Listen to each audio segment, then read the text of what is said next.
আপনি কি সব জায়গায় সব পরিস্থিতিতে শুধু সরি বলেন? ধরুন হাঁটতে হাঁটতে কারোর সাথে ধাক্কা লাগলো, সরি। অথবা আপনার কাউকে অপেক্ষা করাতে হলো, সেখানেও সরি। কারো কথা বলার মাঝে আপনি ইন্টারাপ্ট করলেন, সেখানেও সরি। কিন্তু ইংরেজিতে সব পরিস্থিতিতে একই ধরনের শব্দ ব্যবহার করা হয় না। ডিফারেন্ট সিচুয়েশনে ডিফারেন্ট এক্সপ্রেশন ব্যবহার করতে হয়। আজকের ভিডিওতে আমরা শিখব সরি, থ্যাংক ইউ বা ওয়েলকাম বলার কিছু ন্যাচারাল এবং ডিফারেন্ট ওয়েজ। আমি Zahid Hasan, academic director of redox education. ধরুন আপনি হাঁটতে হাঁটতে কারোর সাথে ধাক্কা লেগে গেল, সরি না বলে আপনি বলতে পারেন এক্সকিউজ মি। যদি ভুলটা একটু বড় হয়ে থাকে আপনি বলতে পারেন আই এম রিয়েলি সরি। অথবা আরেকটু ফর্মালভাবে বলতে গেলে আপনি বলতে পারেন মাই অ্যাপোলজিস।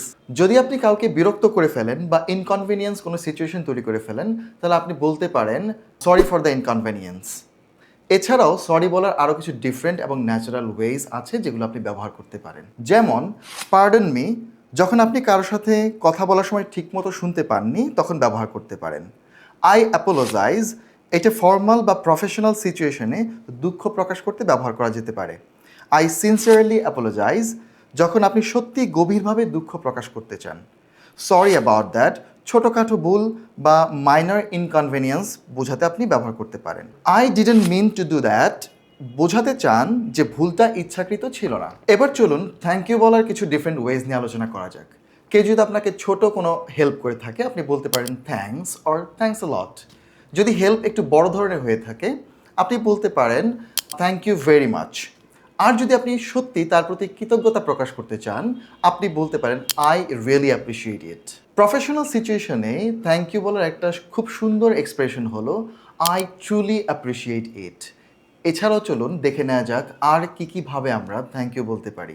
যেমন much appreciated, I am very grateful to you, thanks a million, many thanks, I can't thank you enough.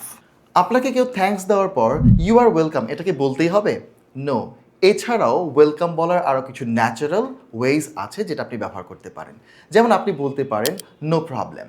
এছাড়াও আপনি যদি আরেকটু ফ্রেন্ডলি বলতে চান আপনি বলতে পারেন এনি টাইম।